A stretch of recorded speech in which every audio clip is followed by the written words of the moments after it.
ಪಾಲಕ್ ಸೊಪ್ಪು ಮತ್ತು ಸ್ವೀಟ್ ಕಾರ್ನ್ನ ಬಳಸ್ಕೊಂಡು ಒಂದು ಒಳ್ಳೆ ಹೆಲ್ದಿ ಆಗಿರೋ ಲಂಚ್ ಬಾಕ್ಸ್ ರೆಸಿಪಿನ ತೋರಿಸ್ಕೊಡ್ತಾ ಇದ್ದೀನಿ ಬನ್ನಿ. ಮೊದಲು ಒಂದು ಪಾತ್ರೆಗೆ 1 ಸ್ಪೂನ್ ಎಣ್ಣೆ ಮತ್ತು 1 ಸ್ಪೂನ್ ಬೆಣ್ಣೆ ಹಾಕ್ಕೊಳ್ಳಿ, ಟೇಸ್ಟ್ ಚೆನ್ನಾಗಿರುತ್ತೆ. ನಂತರ 1 ಟೀ ಸ್ಪೂನ್ ಜೀರಿಗೆ, 4 ಬೆಳ್ಳುಳ್ಳಿ ಎಲೆಗಳು, 3 ಹಸಿರು ಮೆಣಸಿನಕಾಯಿನ ಸಣ್ಣದಾಗಿ ಹಚ್ಚಿ ಸೇರಿಸಿ ಚೆನ್ನಾಗಿ ಬಾಡಿಸ್ಕೊಳ್ಳಿ. ಈಗ 1 ಈರುಳ್ಳಿನ ಸಣ್ಣದಾಗಿ ಹಚ್ಚಿ ಸೇರಿಸಿ ಲೈಟ್ ಗೋಲ್ಡನ್ ಕಲರ್ ಬರೋ ತನಕ ಫ್ರೈ ಮಾಡಿ.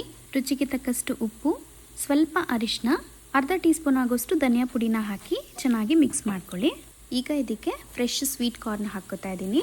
ಇದನ್ನು ಒಂದು 2 ರಿಂದ 3 ನಿಮಿಷ ಚೆನ್ನಾಗಿ ಫ್ರೈ ಮಾಡಿಕೊಂಡು ಸಣ್ಣದಾಗಿ ಹಚ್ಚಿಟ್ಟಿರೋ ಪಾಲಕ್ ಸೊಪ್ಪನ್ನು ಹಾಕ್ಕೋತಾ ಇದ್ದೀನಿ.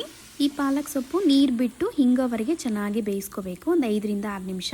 ಈಗ ಇದಕ್ಕೆ ಬೇಯಿಸಿಟ್ಕೊಂಡಿರುವಂಥ ಅನ್ನ ಹಾಕ್ಕೋತಾ ಇದ್ದೀನಿ. ಜೊತೆಗೆ 1 ಟೀ ಸ್ಪೂನ್ ಪೆಪ್ಪರ್ ಪುಡಿನ ಹಾಕಿ ಲೋ ಫ್ಲೇಮಲ್ಲಿ 2 ರಿಂದ 3 ನಿಮಿಷ ಚೆನ್ನಾಗಿ ಮಿಕ್ಸ್ ಮಾಡ್ಕೊಳ್ತಾ ಕುಕ್ ಮಾಡಿಕೊಂಡ್ರೆ ಸಖತ್ ಹೆಲ್ದಿ ಆ್ಯಂಡ್ ಟೇಸ್ಟಿಯಾಗಿರೋ palak sweet corn rice ready ಆಗುತ್ತೆ.